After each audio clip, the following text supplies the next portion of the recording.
كما صليت على إبراهيم وعلى آل إبراهيم في العالمين إنك حميد مجيد.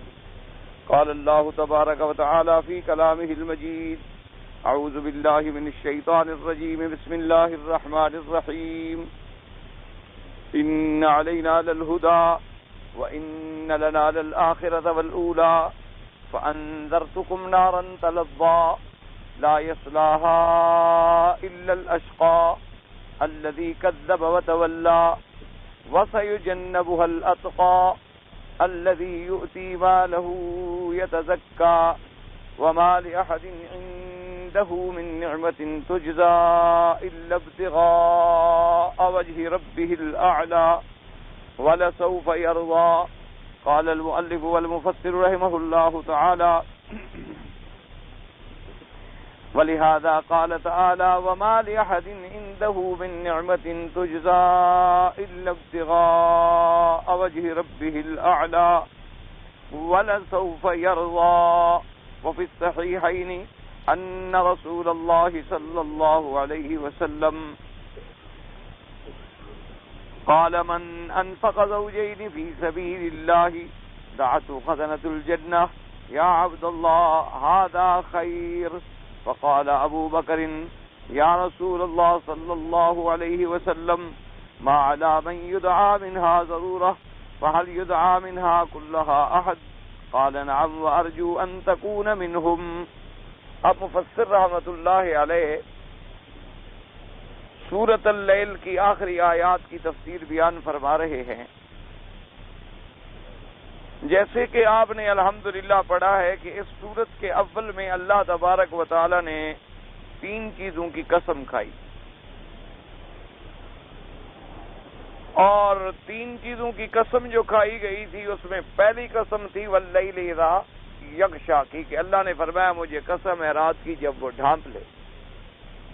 اور دوسری قسم تھی دن کی والنہار اذا تجلی، مجھے قسم ہے اس دن کی جب وہ روشن ہو جائے.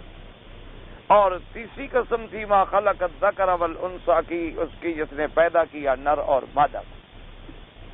تو اس قسم کھانے کے بعد جواب قسم، یعنی جو اصل بات قسم کے بعد کہی جا رہی ہے وہ کیا ہے؟ کیونکہ قاعدہ ہوتا ہے کہ جہاں قسم ہوگی تو وہاں جواب قسم بھی ہوگا، یہ اصول ہے. تو جواب قسم اس میں کیا آئے گا کہ ان سعیکم لشتی، کہ اللہ تبارک و تعالی نے فرمایا کہ تحقیق تمہاری محنت جو ہے وہ 2 حصوں میں. ان سعیکم، تحقیق تمہاری سعی، تمہاری کوشش، تمہارا عمل، تمہاری محنت، جد و جہد، شتیٰ معنی تقسیم ہے، متفرق. یہ دعویٰ یعنی ایک قسم کا جواب قسم سمجھ لیں یا دعویٰ سمجھ لیں. اور پھر اس کی تقسیم آئی تھی کہ 2 قسم پر سعی کا کیا معنی ہے.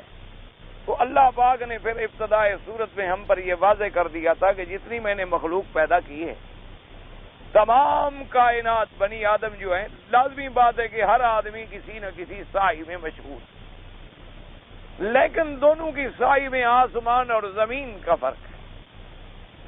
ایک مومن کی سعی ہے اور ایک کافر کی سعی ہے. مومن کی سعی کا انجام جنت ہے اور کافر کی سعی کا انجام جہنم ہے. تو یہ اہل جنت اور اہل جہنم کبھی برابر تو نہیں ہو سکتے، سوال ہی پیدا نہیں ہوتا. اس لیے فرمایا تھا ان سعیکم لشتی، کہ محنت تو تم سب کر رہے ہو لیکن تمہاری محنتیں جو ہیں آگے ان میں فرق ہے. اما من اعطى واتقى، فرمایا ایک تو اس مومن کی محنت ہے کہ جو اللہ کے راستے میں خرچ کر رہا ہے، زکوٰۃ دے رہا ہے، صدقات دے رہا ہے، غریبوں کی یتیموں کی رکھوالی کر رہا ہے، اور واتقى، اور اپنے اللہ سے ڈرنے والا ہے. اور اس کے بعد سب سے بڑی بات اس میں کیا ہے؟ وہ صدق بالحسنى، اور جو آخرت کی تصدیق کرنے والا ہے، جنت کی تصدیق کرنے والا ہے. یا صدق بالحسنى سے کیا مراد تھا کہ کلمہ شہادت ادا کرنے والا ہے، یعنی مومن. کیونکہ اگر مومن نہ ہو تو پھر تو کوئی سعی فائدہ ہی نہیں پہنچائے. فرمایا اب ایک تو وہ ہے کہ جو ایمان بھی لے آیا، اللہ کے راستے میں خرچ بھی کیا اور اللہ سے ڈرنے والا بھی بنا. ایک تو وہ ایک اس کی صفتیں. فرمایا جس کی ایسی صفتیں ہوتی ہیں ہم اس کو کیا بدلہ دیتے ہیں؟ فَسَنُيَسِّرُهُ لِلْيُسْرَىٰ، کہ ہم بھی اس کو آسان کر دیتے ہیں یسرا کے لیے۔ یسرا کا معنی بھی آسانی ہے، لیکن بعض سلف صالحین نے فرمایا کہ ہم اس کو آسان کر دیتے ہیں جنت کو حاصل کرنے کے لیے، کہ جب وہ ہمارے ایمان لانے والا ہے، خرچ کرنے والا ہے، اللہ سے ڈرنے والا ہے۔ اچھا، اب کہنا تو یہ چاہیے تھا کہ ہم اس پر نیک عمل آسان کر دیتے ہیں، محاورہ تو یہ تھا، لیکن اس کے وجہ اللہ نے فرمایا ہم اس کو آسان کر دیتے ہیں۔ کیا معنی؟ یعنی اس انسان کی فطرت ثانیہ بنا دیتے ہیں کہ وہ ہر وقت بھلائی کے ہی کام کرتا ہے، برائی سوچ ہی نہیں سکتا، اور بھلائی میں اسے چین ملتا، بھلائی کے اندر اس کو راحت ملتی ہے، جیسے کہ حضور نے فرمایا قرۃ عینی الصلاۃ، فرمایا کہ میری آنکھوں کی ٹھنڈک جو ہے وہ نماز ہے۔ اس لیے حضور صلی اللہ علیہ وآلہ آلہ وصحبہ وسلم کی عادت مبارک تھی کہ جب بھی آپ کو کوئی امر پیش آتا، جب بھی آپ کو کوئی مشکل پیش آتی، بادر الی الصلاۃ، اذا حزبہ امر بادر الی الصلاۃ، جب کوئی مہم پیش آئی حضور فرماتے جلدی کرتے نماز کی طرف۔ اور یہی اللہ نے ہمیں قرآن میں حکم دیا کہ وَاسْتَعِینُوا بِالصَّبْرِ وَالصَّلَاةِ، کہ اگر تمہیں بھی کوئی مشکل پڑ جائے تو صبر کرو اور نماز سے مدد پکڑو۔ نماز سے مدد پکڑنے کا کیا معنی ہے؟ کہ اللہ کی طرف متوجہ ہو جاؤ۔ جب تم اللہ کی طرف متوجہ ہو جاؤ گے تو اللہ کی رحمتیں آئیں گی، اور جب اللہ کی رحمتیں آئیں گی تو مشکلیں تو خود بخود حل ہو جائیں گی۔ جب اللہ راضی ہو جائے تو پھر مشکل کیا ہے؟ پھر تو کوئی مشکل سوال ہی پیدا نہیں ہو سکتا۔ تو اس لیے فرمایا ہم اس کو آسان کر دیتے ہیں، کہ آسان یعنی یہ نہیں کہ نیکی اس پہ آسان ہے، بلکہ اس کو نیکی پر آسان کر دیا۔ یعنی یہ کمال کا محاورہ ہے، سمجھیں۔ ایک ہے کہ نیک عمل کرنا آسان ہو جائے، ایک ہے اس بندے کو ہم آسان کر دیتے ہیں، یعنی گویا اس کو اللہ نے اسی کام کے لیے میسر کر دیا کہ اب وہ اسی کام میں لگا ہوا ہے۔ سخی ہے تو ہر وقت سخاوت کی دھن ہے، اور پرہیزگار ہے اور عابد ہے تو عبادت کی دھن ہے، روزے دار ہے تو بس روزے کا فکر ہے، نوافل والا ہے تو نوافل کا فکر ہے، اور اسی میں بس ایک لگن ہے، لگی ہوئی ہے، اور کوئی بات وہ سوچتا ہی نہیں، اور اس کے لیے وہ کام ہم آسان کر دیتے ہیں۔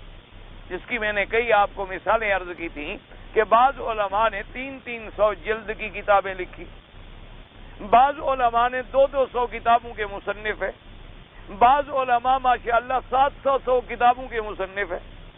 اتنے بڑے مصنفین گزرے ہیں ماشاءاللہ۔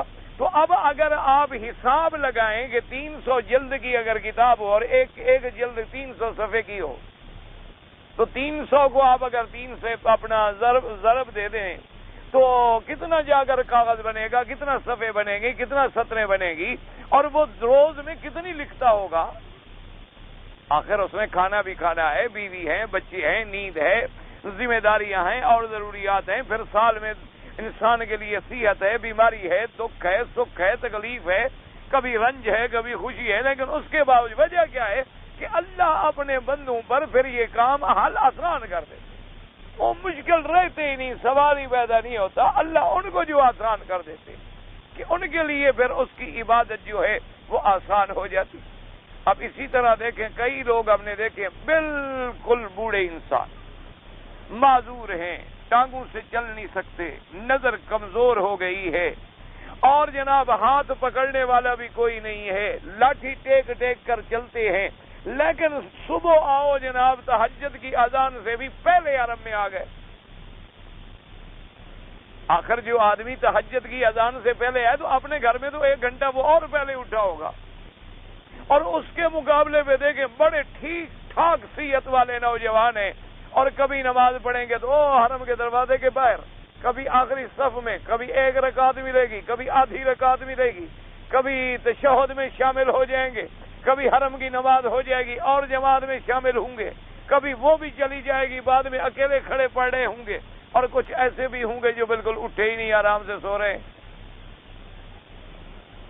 تو اس لیے فرمایا فَسَنُيَسِّرُهُ لِلْيُسْرَىٰ۔ بس اب دوسری سائی آئی، وہ دوسری سائی کیا تھی؟ اَمَّا مَن بَخِلَ وَاسْتَغْنَىٰ وَكَذَّبَ بِالْحُسْنَىٰ، فرمایا جس نے بخل کیا، لیکن یاد رکھو بخل کا معنی یہ ہوتا ہے کہ جو آدمی اللہ کے حقوق ادا نہ کرے، یعنی اگر ایک آدمی زکوٰۃ ادا کر دیتا ہے، بیوی بچوں کے خرچ ادا کر دیتا ہے، نفقہ واجبہ ادا کر دیتا ہے، تو اس کو بخیل نہیں کہیں گے۔ ایک بات ہمیشہ یاد ہے، بخیل وہ ہوتا ہے کہ جو اللہ نے حق مقرر فرمایا ہے وہ اس کو بھی ادا نہیں کر رہا۔ ہاں، سخی تو خیر وہ ہوتا ہے ماشاءاللہ کہ جو زکوٰۃ بھی ادا کرتا ہے، صدقات واجبہ بھی ادا کرتا ہے، اور اس کے بعد بھی ہر وقت کار خیر میں لگا ہوا، جیسے کہ سیدنا ابراہیم الخلیل علیہ السلام کے بارے میں آتا ہے کہ آپ کی سخاوت کا یہ عالم تھا کہ آپ اکیلے کھانا نہیں کھاتے تھے جب تک مہمان نہ آئے۔ اگر مہمان نہ آئے تو مہمان کو ڈھونڈنے کے لیے تشریف لے جاتے۔ اور حضرت ایوب علیہ السلام جو اللہ کے پیغمبر اور نبی گزرے ہیں، جن کے بارے میں پروردگار عالم نے قرآن پاک میں فرمایا انا وجدناہ صابرا، کہ ہم نے اپنے بندے کو بڑا صبر والا پایا، کہ بڑا ہم نے ابتلا دیا، بڑے امتحان آئے، بڑی تکلیفیں آئیں، لیکن زبان پہ کبھی نہ شکری کا سوال ہی پیدا نہیں ہوتا۔ اور حضرت ایوب علیہ السلام کے بارے میں بھی کتابوں میں آتا ہے کہ آپ کی عادت مبارک یہ تھی کہ اگر راستے میں گزر رہے ہیں اور دو آدمی لڑ رہے ہیں، ان سے پوچھتے بھی کیوں لڑ رہے ہو؟ وہ کہتا حضرت یہ اس نے میرے اتنے پیسے دینے ہیں۔ وہ کہتا جی میں نے نہیں دینے۔ آپ کہتے اچھا تم ٹھہرو، میں ابھی آگے تمہارا فیصلہ کرتا ہوں۔ اپنے گھر سے جاتے پیسے لے آتے، بھی کتنی لینے تھے؟ اس نے کہا جی 1000 کا دعویٰ۔ اچھا تم 1000 لے لو، تم بھی جاؤ، تمہارا 1000 مل گیا، تم سچے تھے جیسے تھے، تم نے جب قسم کھا لی تمہیں پیسے مل گئے۔ اور اسی طرح اگر دیکھ لیتے کہ کسی آدمی نے اللہ کی قسم کھا لی ہے کہ میں اللہ کی قسم کھا کے کہتا ہوں کہ یہ کام کروں گا، اور پھر اس کو کام کرنے کی ہمت نہیں ہو رہی، تو پوچھتے کہ بھائی کیا بات ہے؟ وہ کہتا جی میں نے قسم کھا لی ہے کہ سال میں عمرہ کروں گا، پیسے تو ہیں نہیں، عمرہ کیسے کروں؟ پر میں چاہیے پیسے لے لو، تم اپنی قسم پوری کر لو، تم اپنی قسم پوری کر لو، تم اللہ کے سامنے جھوٹے نہ بن جاؤ۔ یعنی یہ عالم ہوتا تھا ان کی سخا کا، یہ عالم ہوتا تھا ان کے کرم کا کہ حضور صلی اللہ علیہ وسلم کی خدمت میں آپ کو چادر مبارک کی ضرورت تھی، یعنی آپ کی چادر مبارک بوسیدہ ہو گئی تھی اور آپ کو ضرورت تھی، اور آپ سوال تو کرتے نہیں تھے، اللہ معاف فرمائے کبھی سوال کا تصور بھی نہیں آیا۔ تو ایک صحابی نے محسوس کیا کہ ہمارے آقا کو چادر مبارک کی ضرورت ہے لیکن آپ فرماتے بھی نہیں ہیں، تو جلدی سے ماشاءاللہ وہ گیا اور ایک بہترین اچھی چادر لے آیا اور حضور کی خدمت پہ ہدیہ پہ۔ حضور نے ابھی وہ چادر لی اور ایسے رکھی اپنے آگے، ایک صحابی نے کہا حضور مجھے ضرورت ہے، مجھے دے دیں۔ ہم نے لے دو، اسی وقت اٹھائی اور اس کو دے۔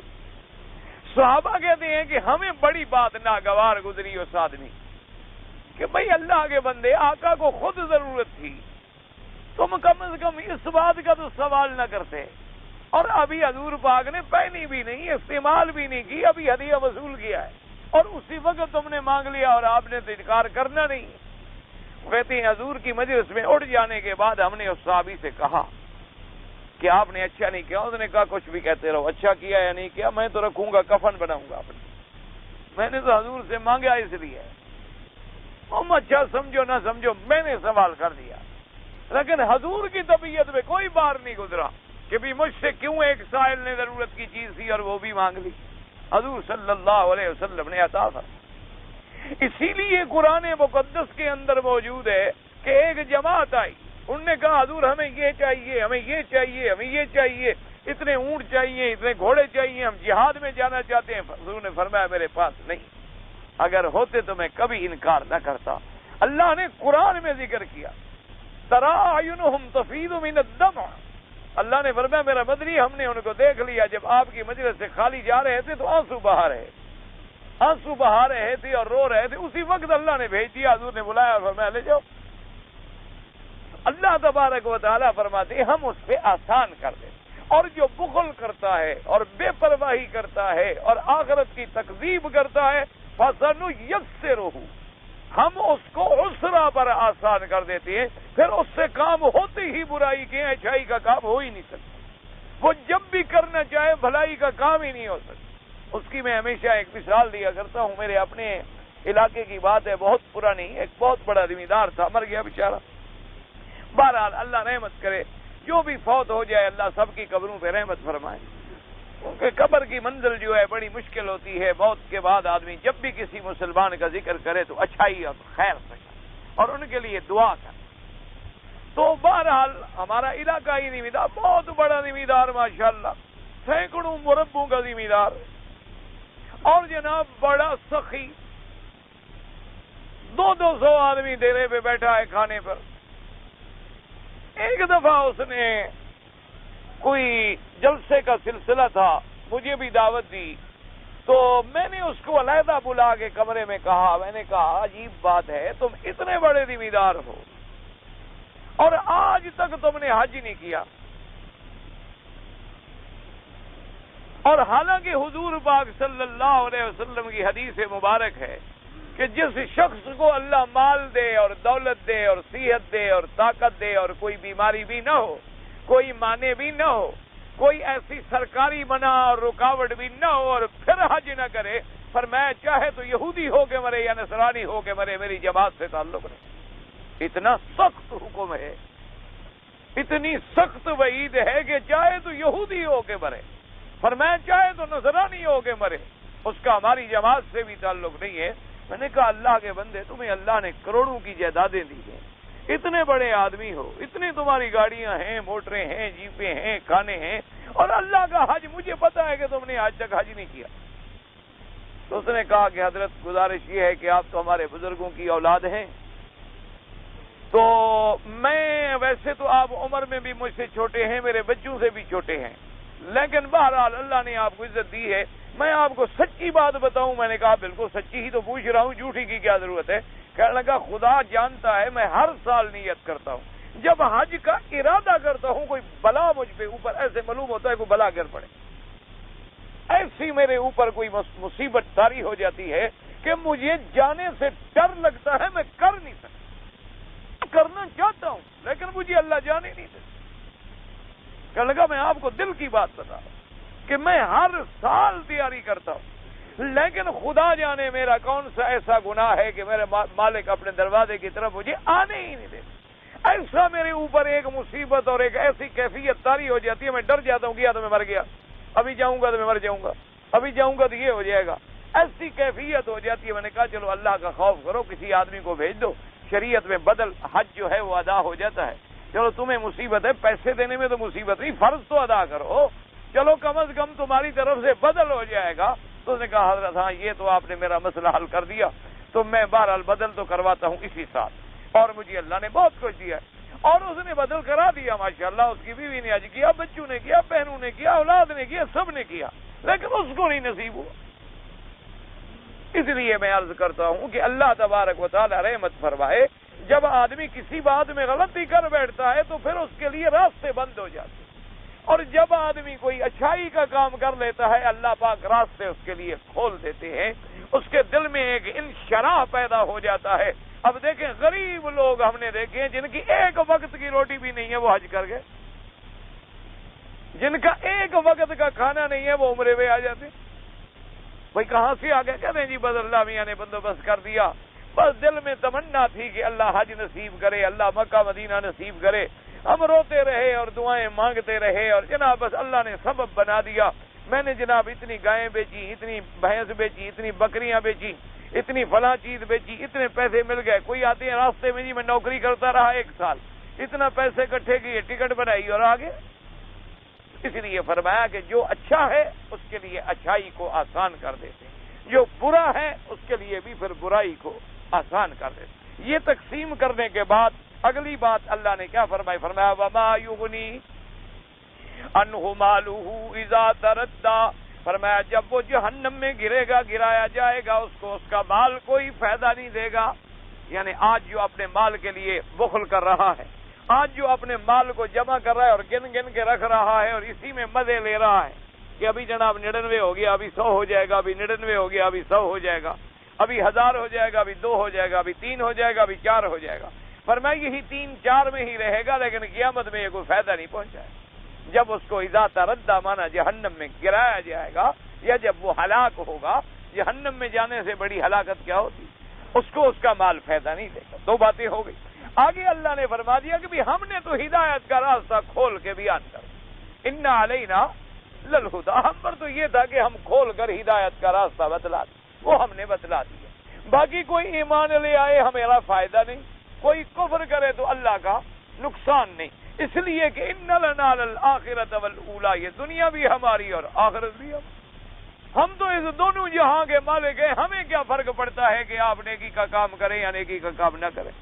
اگر آپ نے کوئی بھلائی کی ہے تو اس کا بدلہ بھی آپ کو ملنا ہے، اگر آپ نے کوئی برائی کی ہے تو اس کی جزا بھی آپ کو ملنی ہے۔ اللہ تبارک و تعالیٰ تو غنی ہے اور بے پرواہ ہے، اس لیے فرمایا ان لنا للآخرۃ والأولی، اور فرمایا کہ میرا مدنی صلی اللہ علیہ وسلم، اللہ تبارک و تعالیٰ کے کروڑوں صلاۃ و سلام ہوں ہمارے آقا سرکار مدینہ پر، فرمایا اپنی امت کو بتلا دو کہ فانذرتکم نارا تلظی، ہم نے تمہیں اس بھڑکتی ہوئی جہنم کی آگ سے ڈرا دیا۔ یہ نہیں کہ تمہارے آگے کوئی چیز چھپی ہوئی ہے، ہر چیز تمہیں بتلا دی ہے، ہر چیز سے تمہیں راستہ دکھلا دیا ہے، اور جہنم کی اس آگ بھڑکتی ہوئی سے بھی تمہیں ڈرا دیا ہے۔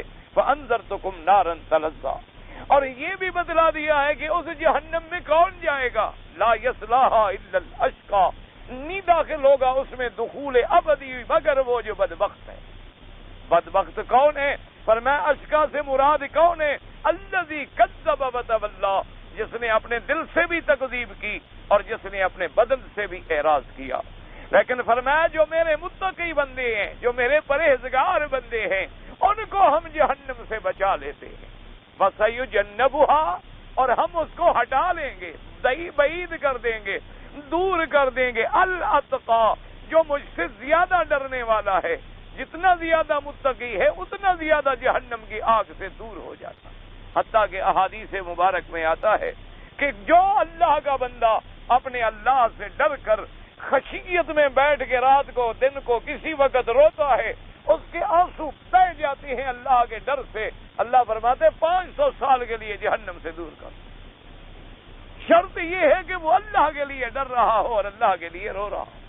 اس لیے فرمایا ان الذین سبقت لهم من الحسنى اولئک عنها مبعدون، فرمایا جن کے لیے ہم جنت کا فیصلہ فرما چکے ہیں ان کو ہم جہنم سے دور کر دیں گے، ان کو ہم جہنم سے دور کر دیں گے۔ اور کن کے لیے فیصلہ ہو چکا ہے؟ وَكُلًّا وَعَدَ اللَّهُ الْحُسْنَى، فرمایا میرا مدنی آپ کی جماعت کے ہر آدمی سے وعدہ ہے، جو آپ کا صحابی ہے، جس نے آپ پر ایمان لایا، جس نے آپ کی زیارت کی ہے اور رؤیت نصیب ہوئی ہے، فرمایا ان سے تو ہمارا وعدہ ہے جنت کا۔ اور یہ کتنا بڑا مقام ہے، اس لیے حدیث پاک میں آتا ہے کہ اصحاب بدر رضوان اللہ علیہم اجمعین جب میدان بدر کے بعد ہوئے، اللہ پاک نے حکم دیا اپنے پاک پیغمبر کو کہ میرے مدنی اپنی اس جماعت کو بتلا دو کہ آج کے بعد جو مرضی آئے کریں میں نے ان کے گناہ معاف کر دیے۔ اب اس کا مطلب یہ نہیں تھا کہ یہ گناہ کریں، اللہ تو جانتا ہے نا کہ نہیں کریں گے، اس لیے معنی یہ ہوتا ہے کہ یعنی یہ بھی خبر ہے کہ یہ پاک لوگ ہیں، انہوں نے تو کرنا ہی نہیں، ان کو ہم نے ایسا پاک کر دیا ہے کہ کبھی گناہ کا تصور بھی نہیں آئے گا، اور اگر کبھی کوئی خطا ہو گئی تو فوراً توبہ کریں گے، بغیر توبہ کے رہ نہیں سکتے۔ جب توبہ کریں گے تو تائب بھی ایسا ہوتا ہے جیسے اس نے کبھی گناہ نہ کیا ہو۔ اس لیے فرمایا کہ اعملوا ما شئتم، جاؤ تم جو چاہو کرو، فإنی قد غفرت لکم، اللہ نے فرمایا کہ ہم نے تمہاری معافی کر دی۔ اس لیے اللہ پاک نے فرمایا کہ جو متقی ہے، جو اتقی ہے، جو اللہ سے ڈرنے والا ہے، اس کو ہم جہنم سے بعید کر دیں۔ بلکہ بعض مومنین کی شان میں تو یہ آیتیں بھی آئی ہیں کہ قیامت والے دن سب نے ایک دفعہ جہنم سے تو گزرنا ہے، چاہے مومن ہو یا کافر۔ کافر گزرے گا داخل ہونے کے لیے، اور مومن گزرے گا صرف عبور کے طور پر دیکھنے کے لیے کہ یہ عذاب کی جگہ ہے۔ اگر ہم بھی کافر ہوتے تو یہیں آتے، اللہ تبارک و تعالیٰ ان کو گزاریں گے۔ تو حدیث پاک میں آتا ہے کہ بعض مومنوں کی ایمان کا اتنا بڑا عالم ہوگا کہ جہنم سے آوازیں آئیں گی کہ اے مومن جلدی کرو نکل جاؤ، کہیں تیرے نور ایمان سے میں نہ ٹھنڈی ہو جاؤں، جلدی کرو کہ تم نکل جاؤ مجھ سے، جلدی کرو کہ گزر جاؤ۔ کیونکہ اللہ تبارک و تعالی نے جن کو اتنی بڑی ایمان کی دولت دی ہوتی ہے، جن پر اللہ تبارک و تعالی کی رحمت اور عنایت ہوتی ہے، ان کے لیے جہنم کے آگے بھی یاد دیکھا نہیں کہ حضرت خلیل پہ آگ کیسے باغ بن گئی، کیسے ٹھنڈی ہو گئی اور کیسے سلامتی بن گئی، اور باہر سے آگ جل رہی ہے اور سیدنا ابراہیم آگ کے اندر بیٹھے ہوئے جنت کے انگور کھا رہے ہیں، آگ کے اندر بیٹھے ہوئے ہیں، اوپر آگ ہے، اور آگ بھی چھوٹی نہیں، 1 میل ضرب 1 میل، یعنی 1 میل کو ضرب دو، یعنی 1 مربع میل، یوں سمجھ لو 1 مربع میل کا ایریا جو ہے اس میں آگ جل رہی ہے، اور آگ اتنی اونچی ہے کہ اوپر سے کوئی پرندہ بھی نہیں گزر سکتا تھا گرمی سے۔ اسی لیے انہوں نے حضرت ابراہیم الخلیل کو منجنیق میں بٹھایا، منجنیق کو کھینچا اور اس سے ڈالا کے قریب کوئی جا نہیں سکتا تھا۔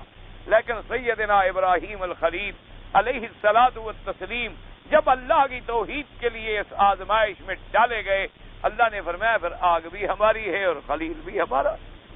اللہ تبارک و تعالی نے حکم دے دیا کہ آگ خبردار ٹھنڈی ہو جا، اور اتنی ٹھنڈی بھی نہ ہو کہ ابراہیم علیہ السلام کو تکلیف ہو، بلکہ بالکل بردن و سلامہ، اور اندر بیٹھے ہیں اور فرشتے جناب آ رہے ہیں اور جنت کے پھل لا رہے ہیں، اور سیدنا ابراہیم اندر کھا رہے ہیں۔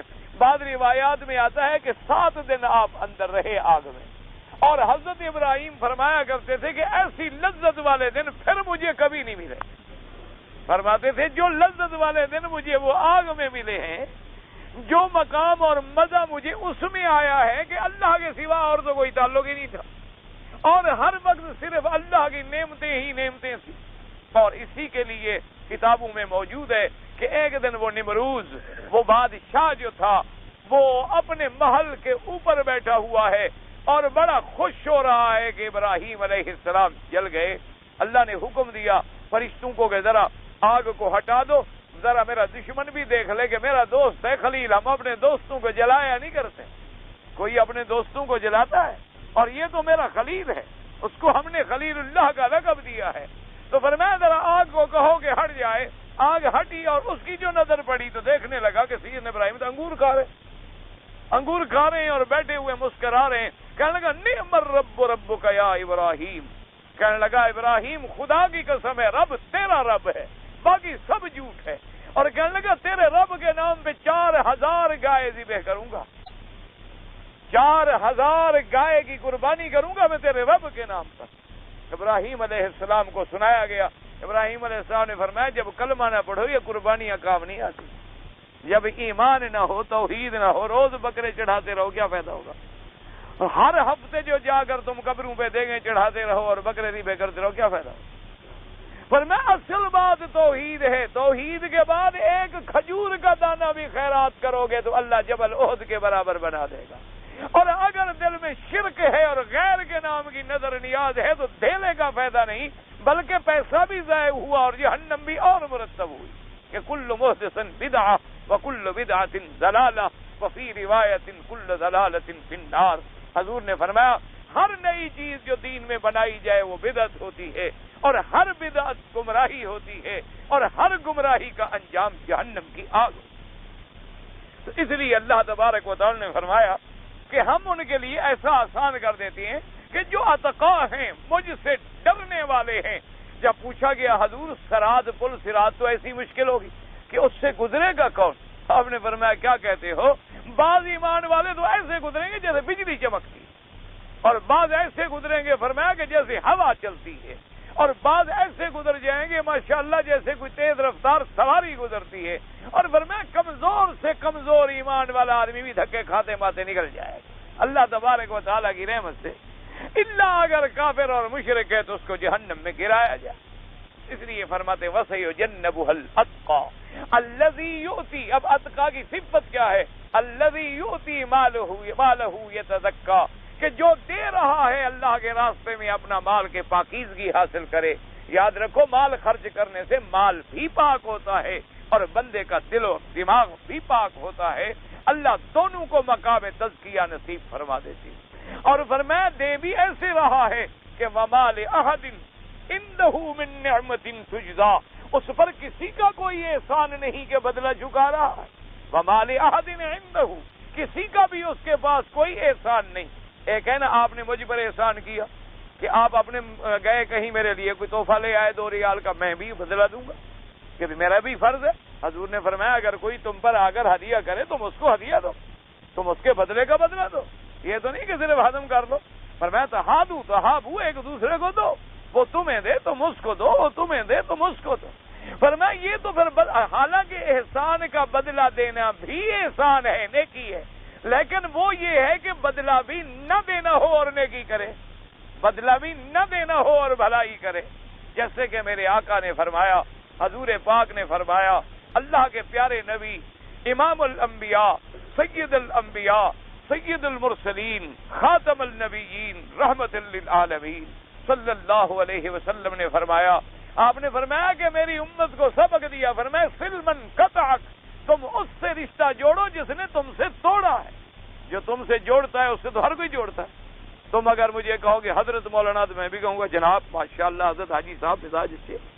کمال تو تب ہے کہ تم مجھے کہو میں گالی دیتا ہوں تم ابو جہل ہو، اور میں کہوں میں نے تمہیں معاف کیا، پھر ہمت ہوتی ہے، پھر حوصلے کی بات ہے.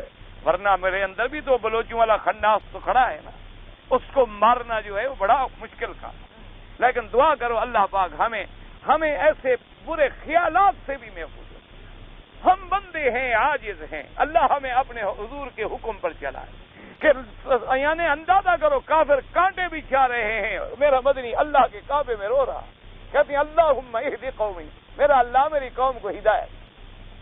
ورنہ ایمان سے کہیں اگر حضور بد دعا کرتے تو کافر بچ جاتے نہ. اگر حضور بد دعا کرتے دل سے کہ کوئی کافر نہ رہے تو حضور کی دعا منظور نہ ہوتی، کافروں کا نام و نشان نہ ملتے. یعنی جس کو جو حضور نے غصے میں آ کے بد دعا کی ہے وہ بچ گیا. حضور کا قریبی رشتہ دار ہے نا عتبہ کا بیٹا، جس نے حضور کی شان میں گستاخی کی، جس نے حضور کی بھی نہیں کہہ سکتا، حالانکہ حضور کا داماد ہے، حضور کا قریبی رشتہ دار ہے، لیکن اللہ معاف کرے، اللہ بچائے. ہم وہ زبان پر لفظ ہی کیوں لے آئے جو دشمن لے آئے. اللہ ہماری زبانوں کو ایسے لفظوں سے بھی بچائے جو حضور کے شان میں کوتاہی کا باعث بنے. بہرحال اس نے گستاخی کی، حضور کو غصہ آ گیا. آپ نے فرمایا اللہم سلط علیہ کلبا من کلابک. اللہ نے فرمایا میرا اللہ یہ بدبخت تیرے نبی کی توہین کرتا ہے، اپنے جنگل کے کتوں میں سے اس پر کوئی کتا مسلط کر دے.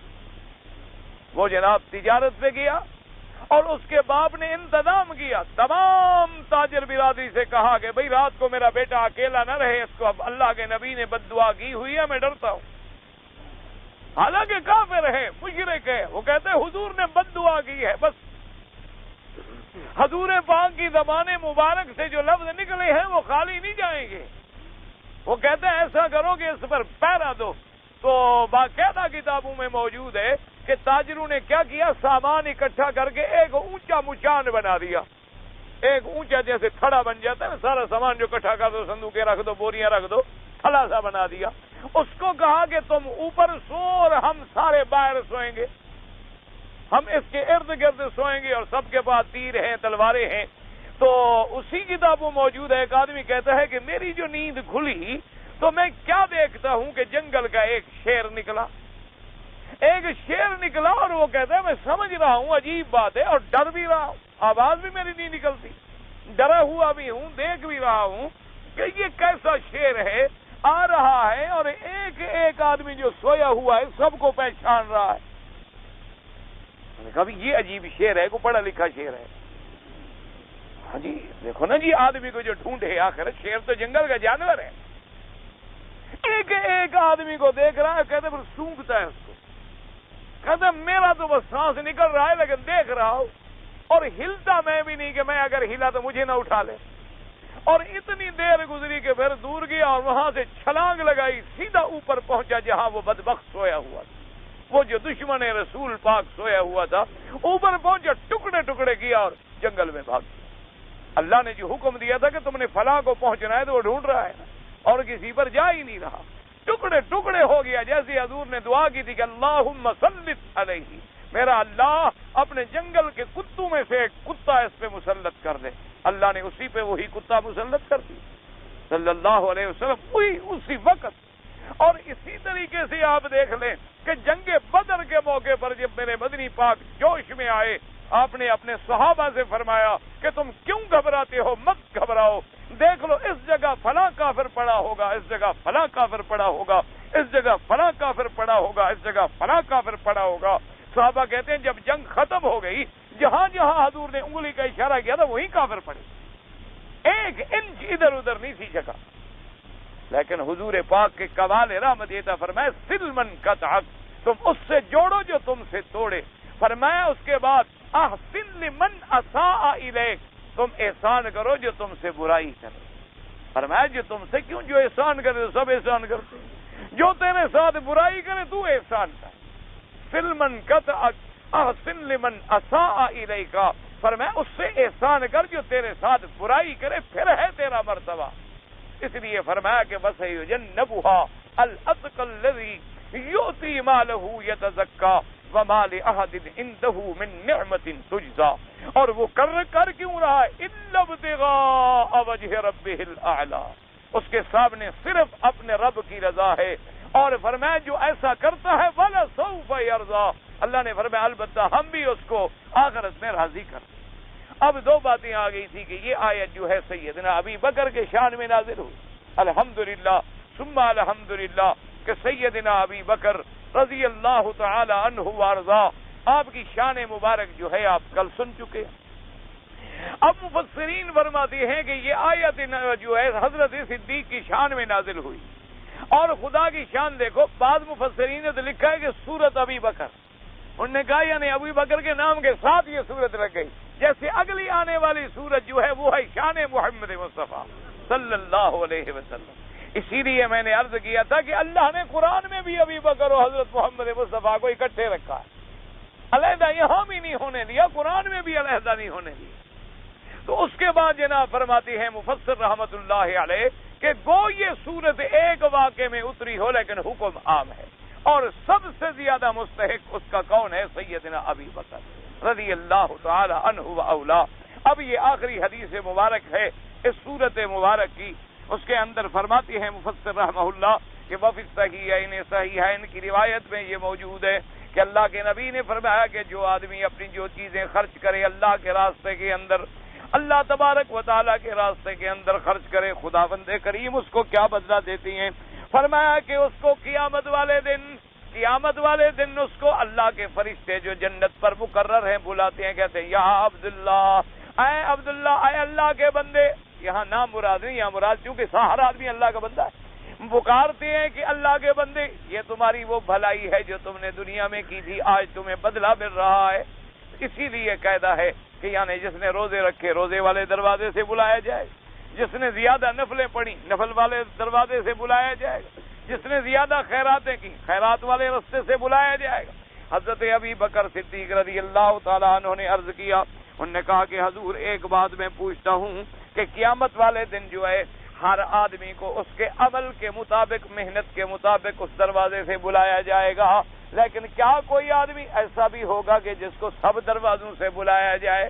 آپ نے فرمایا ارجو ان تکون منہم، فرمایا ابو بکر مجھے امید یہ ہے کہ تم ان میں سے ہوگے کہ جن کو سب دروازوں سے آوازیں لگائی جائیں گی کہ مجھ سے گزرو، وہ کہیں گے مجھ سے گزرو، وہ کہیں گے مجھ سے گزرو، وہ کہیں گے مجھ سے گزرو.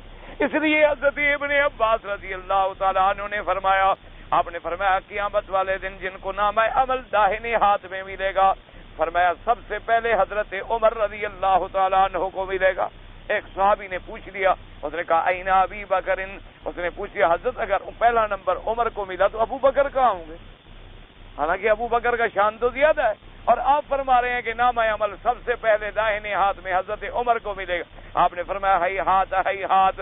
حضرت ابن عباس نے فرمایا پوچھنے والے افسوس ہے مجھے تیری سمجھ پر، افسوس ہے مجھے تیری سمجھ پر، تم کیا کہہ رہے ہو؟ جب حضرت عمر کو پروانے مل رہے ہوں گے ابو بکر تو جنت میں سو رہے ہوں گے.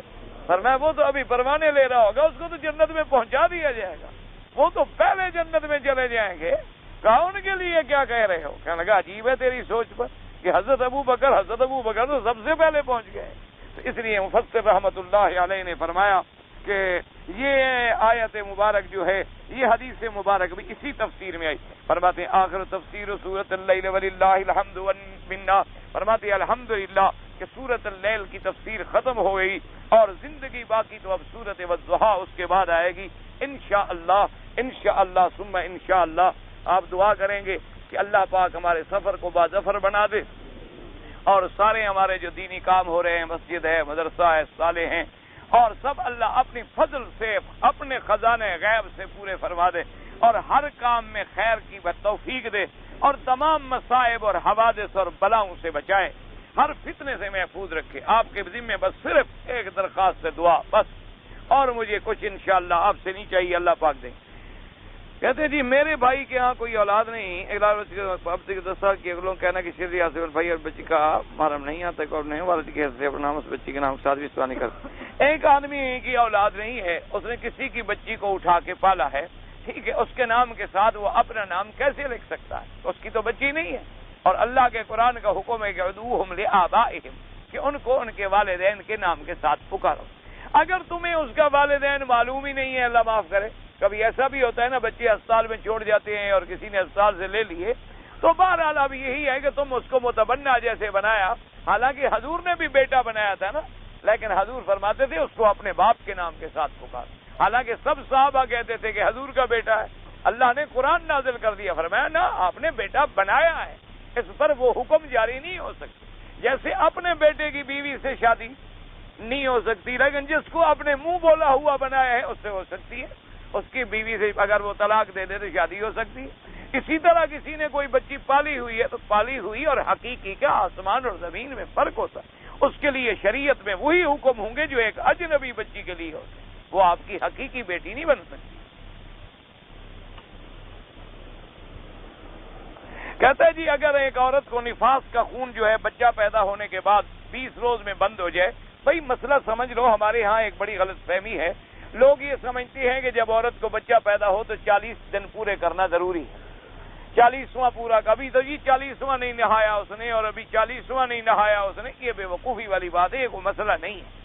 مسئلہ شریعت کا یہ ہے کہ بچہ پیدا ہونے کے بعد جب خون بند ہو جائے، چاہے دوسرے دن بند ہو جائے، چاہے 1 دن کے بعد بند ہو جائے، چاہے 3 دن کے بعد بند ہو جائے، جب خون بند ہو جائے اور تسلی ہو جائے کہ اب خون نہیں آ رہا، تو بالکل عورت غسل کر لے، پاک ہو گئی، قرآن پڑھے، نماز پڑھے، خامند ہر چیز حلال ہو گئی۔ 40 دن کا مسئلہ یہ ہے کہ خون آ رہا ہے تھوڑا تھوڑا تھوڑا، تو اب 40 دن تک ہم انتظار کریں گے۔ 40 دن کے بعد بھی خون آ رہا ہے تو 40 دن کے بعد غسل کر لے گی، اب ہم سمجھیں گے کہ نفاس نہیں ہے بلکہ بیماری، سمجھ آ گئی بات؟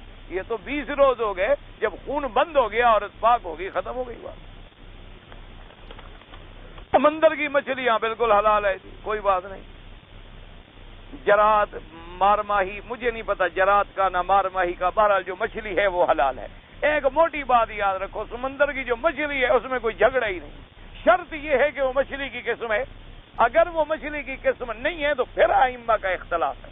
جیسے مثلا اب جھینگا ہے تو بعض علماء کہتے ہیں کہ جھینگا مچھلی ہے ہی نہیں، وہ کہتے ہیں کہ سمندر کا کیڑا ہے، اور بعض کہتے ہیں نہیں مچھلی کی قسم ہے۔ اب یہ علماء کا کام ہے یا ان لوگوں کا جو سمندری چیزوں کو جانتے ہیں کہ اگر وہ مچھلی کی نسل ہے حلال ہے، اگر مچھلی کی نسل نہیں ہے تو پھر وہ حلال نہیں۔ اچھا، بعض ائمہ کے نزدیک سمندر کی ہر چیز حلال ہے، جو بلا بھی ہو، وہ کہتے ہیں سمندر کی ہر چیز حلال ہے۔ اس لیے بہرحال آپ یہ دیکھ لیا کریں کہ ابھی تو آپ نے وَمَا لِأَحَدٍ عِندَهُ مِن نِّعْمَةٍ تُجْزَىٰ کا ترجمہ سنا ہے، تو ابھی کہتے ہیں پھر ترجمہ سناؤ، تو اب میں کیسے سناؤں؟ پہلے ایک دفعہ خلاصہ سنایا، ایک دفعہ تفصیل پڑھی، آج پھر پوری سورت کا خلاصہ کیا، کیونکہ میرا سفر بھی تھا انشاءاللہ، تو میرا مقصد یہ تھا کہ بجائے اس کے کہ اگلی سورت ہم شروع کر لیں، ابتدائیں سورت میں رکھیں، کیونکہ ورنہ اللہ کی مہربانی انشاءاللہ جب واپس آئیں گے طالبوں کو بھی بھول گیا ہوگا انشاءاللہ، تو جب طالبوں کو بھول جائے گا تو استاد کو بھی بھول جائے گا۔ اس نے کہا سورت کی موٹی نشانی جو ہوگی اتنی بڑی، تو آخر کچھ نہ کچھ طالبوں کو بھی یاد رہے گی، کچھ مجھے بھی یاد رہے گی انشاءاللہ۔ تو بہرحال میں بیان کر چکا ہوں۔ مذہب ماننا ضروری یا نہیں ضروری؟ مذہب ماننا کیا سب مسلمان ہیں، مذہب کو علیحدہ ہوتا ہے؟ او بابا یہ تو ایک طریقہ ہے، سب مسلمان ہیں، سب دین والے، حنفی ہو، شافعی ہو، مالکی ہو، حنبلی ہو، حدیث ہو، سب الحمدللہ مومن ہیں، مسلمان ہیں، بھائی ہیں۔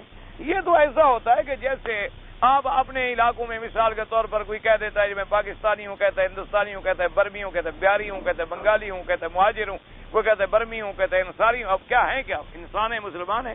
تو اسی طرح جس لوگوں نے فقہ حنفی پڑھی انہوں نے کہا اچھا بھی ہم مسلکن ان فروعی مسائل میں چونکہ فقہ حنفی پہ عمل کرتے ہیں اس لیے وہ اپنے آپ کو حنفی کہلا دیتے ہیں۔ اس کی مثال ایسی ہوتی ہے کہ جیسے اب لوگ باہر سے آئے ہوئے ہیں نا جی، آپ سے کوئی پوچھے کہ جی آپ کون ہیں، اگر آپ سے کافر پوچھے کہ جی آپ کون ہیں؟ آپ کہیں گے میں مسلمان ہوں۔ اگر مسلمان آپ سے پوچھے جی بھائی صاحب آپ کون ہیں، تو آپ کہیں گے جی میں پاکستانی ہوں۔ اگر آپ پاکستان میں کھڑے ہوں مثلا، تو آپ سے کوئی پوچھے کہ بھائی صاحب آپ کون ہیں، آپ کہیں گے جی میں تو پٹھان ہوں، سرحد کا ہوں۔ تو اس کے بعد جناب آپ سرحد میں کھڑے ہوں اور آپ سے پھر کوئی پوچھے کہ جی آپ کون ہیں، تو آپ کہیں گے جی میں بلوچ ہوں، میں چکزائی ہوں، میں خان ہوں، میں ککازائی ہوں، میں بگٹی ہوں، میں مینگل ہوں، میں مری ہوں، میں فلان ہوں۔ یہ آپ بتائیں۔ اچھا اب اگر اسی قبیلے میں بھی کھڑے ہوں تو کوئی پوچھے آپ کون ہیں، تو آپ کہیں گے جی میں فلاں بستی کا ہوں جی۔ تو حالانکہ جب آپ بستی والا بتا رہے ہیں تو آپ پاکستانی نہیں رہے، جب آپ اپنے آپ کو مثال سرحد والا بتا رہے ہیں تو پاکستانی نہیں رہے، جب آپ اپنے آپ کو پاکستانی بتا رہے ہیں تو مسلمان نہیں رہے، جب آپ اپنے آپ کو اس لیے ایک بڑی پہچان ہوتی ہے، ایک چھوٹی پہچان ہے۔ یہ چھوٹی پہچان ہے فقہی مسائل میں، ورنہ ہم سب مسلمان ہیں، سب ایمان والے ہیں، سب الحمدللہ قرآن و سنت پر عمل کرنے والے۔ اور بعض مسائل ایسے ہوتے ہیں جن کا قرآن و حدیث مبارک میں ذکر نہیں ہوتا، اس پر ائمہ فقہا نے مسائل قرآن و حدیث کی روشنی میں حل کیے۔ تو جس آدمی نے جس استاد سے پڑھا ہے اسی کا نام لیتا ہے۔ یہ نہیں نعوذ باللہ کہ وہ کوئی علیحدہ مذہب ہے اور ہم کوئی علیحدہ مذہب ہے، سب الحمدللہ ایک ہیں، اور دعا کرو اللہ سب کو ایک بنائے۔ یہ فروعی مسائل میں اختلاف ہوتے ہیں، یہ صرف اختلاف اعلیٰ اولا افضل غیر افضل کے ہوتے ہیں، اور جو بنیادی مسئلے ہیں ان میں اختلاف ہوتا ہی نہیں۔ عمرہ کرنے پہ آئے اگر کوئی خرید و فروخت کرے شریعت میں جائز ہے، کوئی منع نہیں۔ یہ جی کہتا ہے جی آیات قرآنی پڑھ کے اگر کوئی دم کر دے کوئی بات نہیں، وہ جائز ہے۔ باقی تعویذ وغیرہ میں بہرحال میں خود قائل نہیں ہوں، باقی علماء کچھ اجازت بھی دیتے ہیں، لیکن مجھے تو آج تک نہ لکھنا آیا تو نہ کوئی تعویذ والا ملا۔ مجھے تو یہ سارے تعویذ والے یہی ملتے ہیں جو کسی کا بگاڑتے ہیں، بنایا تو میں نے آج تک نہیں دیکھا۔ ان کا تعویذ یہودیوں پہ بھی نہیں چلتا، کافروں پہ بھی نہیں چلتا، ہندوؤں پہ بھی نہیں چلتا، چلتا ہی ہم مسلمانوں پر ہے۔ پتہ نہیں یہ کیسا تعویذ ہے۔ بھی ایک تعویذ جو لکھے سارے ہندو مر جائیں جان چھوٹے، ہمارے گلے سے عذاب تو ٹلے، کشمیر میں ظلم ہو رہا ہے، افغانستان میں ظلم ہو رہا ہے، تمہارے تعویذ کب چلیں گے؟ تمہارے پیر کب بزرگی دکھائیں گے؟ جب بم گرے گا پھر پکڑیں گے نکل کر؟ یہ کوئی بات ہوئی بھائی؟ ابھی دعا کریں تاکہ کافروں کا چنٹا ختم ہو، جان چھوٹ جائے۔ کوئی ایسا تعویذ لکھے اللہ ان ہندوؤں کو اور کافروں کو برباد کر دے، اللہ مسلمانوں کی عزت محفوظ فرما دے، اللہ اسلام کا بول بالا کر دے۔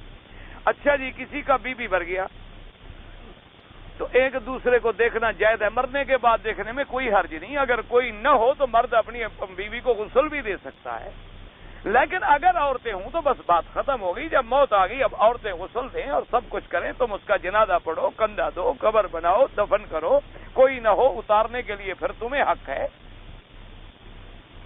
اور مرنے کے بعد بیوی نہ دیکھے تو بہتر ہے۔ بعض علماء کہتے ہیں بیوی بھی دیکھ سکتی ہے، وہ بھی عدت کے اندر موجود ہے، کہ ویسے عورتیں ہیں دونوں نہ دیکھیں بس۔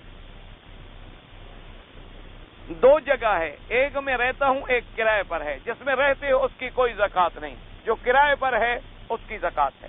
جب اپنی آمدنی سال میں جمع کر لو کہ بھئی تمہارے خرچے نکال کے، قرضے نکال کے جو بچے اس پر زکوٰۃ ادا کر۔ جس گھر میں رہے آدمی اس کی زکوٰۃ نہیں ہوتی۔ جو گھر آپ نے کرائے کے لیے رکھا ہوا ہے، صاف بات ہے کہ کمائی کر رہے ہو۔ عمرہ کرنے کے لیے آئے، اپنا عمرہ کر کے اور کسی کو تم عمرہ اپنے لیے کر لیا وہی بہت ہے۔ اب یہاں رہتے ہوئے طواف زیادہ کرو۔ اگر کسی دوسرے کے لیے عمرہ کرنا ہے تم عمرہ خود کرو، اس کے لیے دعا کر دو، اللہ ثواب دیں گے۔ اگر ماں باپ کا ہے تو ہو سکتا ہے۔ حج کرنے کے لیے ثواب ملے گا، بالکل ملے گا۔ کتنا ملے گا یہ اللہ سے پوچھنا انشاءاللہ۔ اتنا ملے گا تم سوچ بھی نہیں سکتے۔ پتہ نہیں کیا ویزا آیا، عمرہ کیا، 2 سال کیا، 3 سال، پتہ نہیں کیا کیا۔ جو پیسہ کمایا بالکل حلال ہے، کوئی بات نہیں۔ جو کمایا بس حلال کمایا تو حلال ہے۔ میری بیوی 4 مہینے سے امیدوار ہے، اللہ نیک اولاد دے، اللہ سب کو نیک اولاد دے۔ جو بے اولاد ہیں اللہ سب کو صالح اولاد دے، اور جن کی اولاد ہے اللہ ان کو صالح بنائے۔ مال غنیمت میں جو لونڈی قبضے میں آئے اگر تو بغیر نکاح وہ حلال ہے۔ اونٹ کے پیشاب کے پینے کے لیے بخاری شریف میں حدیث ہے، ہاں بالکل حدیث موجود ہے، اور بعض ائمہ علماء اس کو حلال سمجھتے ہیں، اور حنفی حضرات مطلقاً جو بول منع آیا ہے اس سے استدلال پکڑتے ہیں کہ بھی پیشاب سے بچو اور پیشاب کے قطروں سے تکلیف ہو رہی تھی، پیشاب کے قطروں سے عذاب ہو رہا تھا، وہ اس حدیث مبارک کو سامنے رکھتے ہیں کہ آخر ایک بچنے کی چیز ہے، جتنا بچیں گے تو بہتر ہے۔ لیکن بعض ائمہ نے اس حدیث سے استدلال پکڑتا ہے کہ حضور نے فرمایا ان کو پلاؤ، تو حنفی حضرات کہتے ہیں وہ بیمار تھے اور ان کو بیماری تھی بطن کی، حضور نے بطور علاج کہا تھا کہ پلایا جائے۔ بہرحال دونوں کے دلائل اپنی اپنی جگہ ہیں، اللہ دونوں کی قبر پہ رحمتیں فرمائے۔ آپ کی کتاب مجھے چاہیے، بہرحال میرے پاس تو نہیں ہے، تو یہاں یہ ساتھی آپ کو بتا دیں گے وہ جگہ، تو جس کے پاس ہے وہ آپ کو دے دیں گے۔ آج کل وہ بزرگ آدمی ہیں بیچارے، ان کی بھی صحت ٹھیک نہیں، آتے نہیں، اللہ شفا عطا فرمائے۔ کتابیں درست چاہیے، بہرحال ان سے جگہ پوچھ لیں، ان کا مکتب ہے یہاں، وہاں سے آپ کو مفت مل جائے گی۔ اگر خیرات گائے کی نیت کی تھی تو گائے کی قیمت مسجد میں دے دوں، اگر تم نے نیت کی تھی اور نظر مانی تھی وہی ذبح کرو، جو آدمی نیت کر لے منت مانے اسی کو پورا کر۔ اگر کہا تھا کہ خیرات کروں گا تو خیرات ٹھیک ہے، پھر قیمت کر دو، دے دو۔